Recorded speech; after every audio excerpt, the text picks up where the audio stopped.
If you have ever toned down an email so you didn't seem like you were overstepping, watch someone repeat what you said and get credit for it, or been handed a decision to communicate that you had zero part in making, you are in the right place. You are listening to Pull the Thread, a Threadwell Studio production. I'm your host, Erica Matallana, and this is a place for women in communications and marketing who are excellent at what they do and still have to fight for the authority their work has already earned. We don't just name the problem here. We figure out what to do with it. Let's pull the thread.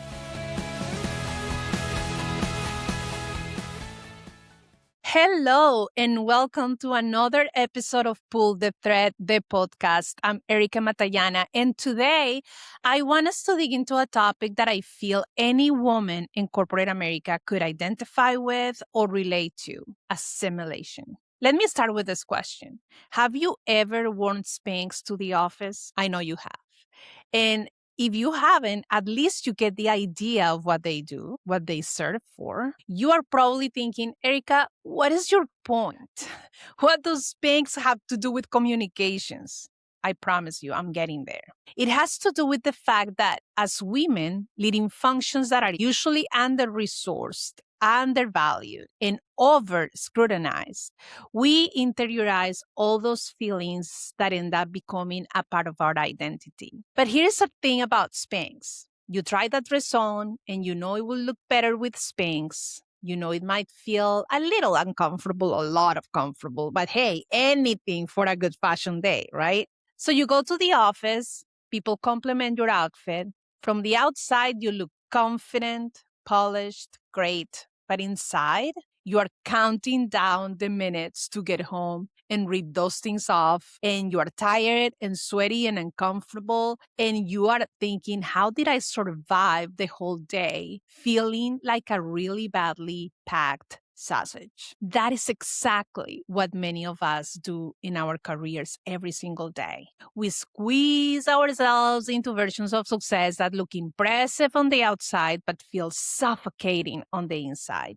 We assimilate, we mask, we shrink, and contort ourselves into what we think is promotable, professional, acceptable. And just like a Spanx, nobody sees how uncomfortable it really is. They only see the polished, perfect version. And I know this story because it was mine. On paper, I had it all, right? A Latina immigrant who came to the US and climbed the ladder into senior leadership, the titles, the salary, the recognition. What a story, right? But every step of that ladder I climbed, the Spanx got tighter, and assimilation had a cost. I will never forget this specific meeting. A senior colleague leaned over after I presented and said to me, "You did great. Your accent is getting better and better. Way to go." I know he meant it as a compliment, but what I heard was, "Hide that part of yourself. That's what success looks like." So I did. Well, I tried for years because, as you can tell, the accent is still there. But one day the pressure caught up with me. Burnout isn't just about being tired. Burnout is when the spark that makes you starts to dim. It is when you lose joy, creativity, identity. I wish I had recognized those signs sooner. Instead, I ignored the little clues, the constant Sunday dread, the irritability with my family, the loss of creativity. I told myself I was fine until I wasn't. So instead of making small adjustments, I made the hardest moves of all. I walked away from a senior leadership, well-paid, stable job without a plan. Maybe your story isn't mine, but I bet you have worn your own version of Spanx. Maybe you are that leader who feels they can't admit they're struggling, or the working mom who was told to lean in but is feeling like you're falling apart.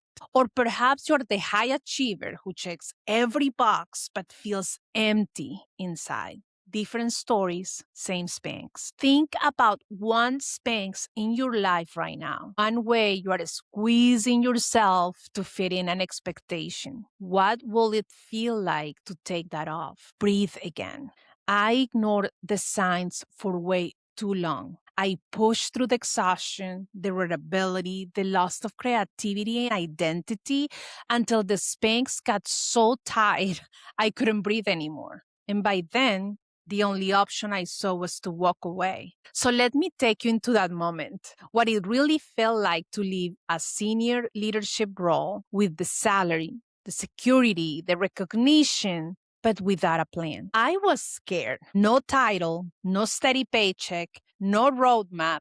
I went literally from Prada to nada almost overnight and by choice. I mean, who does that? And I will be honest, the immediate relief turned into slight panic when suddenly everything I ever knew was gone and I had to restart and rebuild without knowing where I was headed. But here's what I discovered. I became the CEO, not just of Threadwell Studio, but of my life, my time, my destiny.